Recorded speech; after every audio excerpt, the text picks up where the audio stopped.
ബുക്കൊക്കെ എന്താ പുറത്തുനിന്ന് വായിക്കണേ? അത് നമ്മുടെ ഈ ഓറാന്ന് കേട്ടിട്ടുണ്ടോ? എന്താ സംഭവം? അത് പ്രഭാവലയം എന്നൊക്കെ പറയും.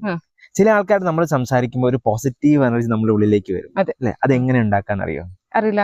അതിനായി നമ്മൾ പുറത്തിരുന്ന് ഒരു പുസ്തകമൊക്കെ വായിക്കുക, പ്രകൃതിയിൽ നിന്ന് പുസ്തകമൊക്കെ വായിക്കുക. അതുപോലെ തന്നെ നമ്മൾ എങ്ങനെ പുഞ്ചിരിക്കുക? ചിരിക്കും, പക്ഷെ നമ്മള് വായടച്ച് നല്ലപോലെ പുഞ്ചിരിക്കുക. അതുപോലെ കുറച്ച് സംസാരിക്കുക, കൂടുതൽ നിരീക്ഷിക്കുക.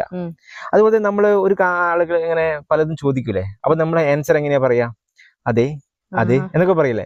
അതിന് പകരം അതുപോലെ നമ്മളെ പറ്റി കൂടുതൽ സംസാരിക്കാതിരിക്കുക. കാരണം ചില ആളുകളിൽ അവരെ പറ്റി തന്നെ കൂടുതൽ സംസാരിക്കുന്ന ആളുകൾ, അങ്ങനെ നമ്മൾ ചെയ്യരുത്. അതേപോലെ തന്നെ നമ്മൾ കുറച്ച് എൻഗേജ്ഡ് ആയിരിക്കും, നമ്മൾ എപ്പോഴും അവൈലബിൾ ആവരുത്.